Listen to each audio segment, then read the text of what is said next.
नमस्कार मैत्रिणींनो, तर आज आपण बनवणार आहोत साबुदाण्याचे पापड, उपवासाला लागणारे। तर चला बघूया यासाठी काय काय साहित्य लागणार आहे ते। इथे मी 2.5 ग्लास पाणी घेतलेलं आहे आणि चवीला मीठ टाकलेलं आहे अर्धा चम्मच। आणि इथे मी 2 वाटी साबुदाणा भिजवलेला आहे 4 ते 5 तास मस्तपैकी। आणि यामध्ये मी अर्धा चम्मच साखर घेतलेली आहे, अर्धा चम्मच जिरं आणि कोथिंबीर, हिरवी मिरची ही क्रश करून टाकलेली आहे, खूप बारीक पण नाही वाटायची। आणि हे मिश्रण आपल्याला 10 ते 15 मिनिट छान मस्तपैकी शिजवून घ्यायचं आहे, अगदी पानेरी रंग येतपर्यंत।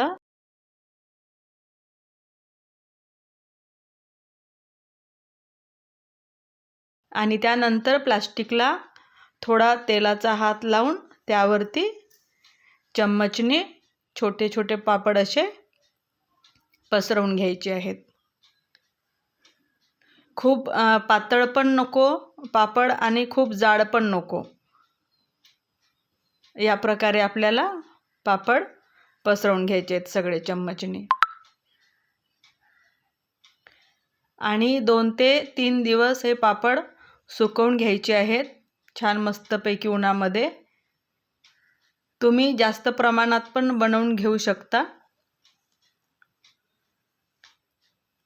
इथे बघू शकता आता रंग पण छान दिसतोय। आणि आता बघूया तळून की पापड किती फुलतोय तो आणि खुसखुशीत झालं की नाही ते बघूया। इथे मी 2 ते 3 पापड तळून दाखवते तुम्हाला। खूप इझी रेसिपी आहे आणि टेस्टी पण आहे।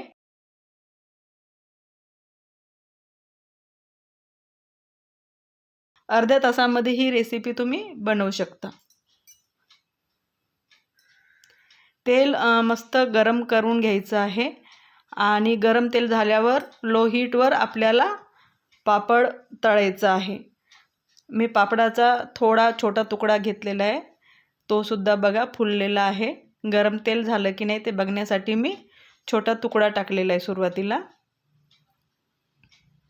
रंग पण छान आलेला आहे आणि फुललेला पण आहे। आता बघूया एक मोठा पापड घेतलेला आहे, तो किती फुलतोय।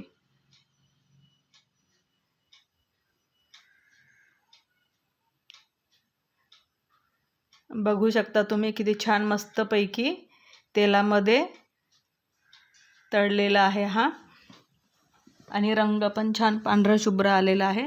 तर हे पापड तुम्ही वर्षभर उन्हामध्ये मस्त सुकवून ठेवू शकता आणि खिचडी सोबत पण हा पापड तुम्ही तळून खाऊ शकता।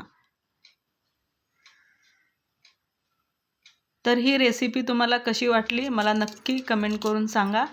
आणि माझ्या चॅनलला जर तुम्ही सबस्क्राईब केलं नसेल तर पटकन सबस्क्राईब करून घ्या आणि लाईक पण करा।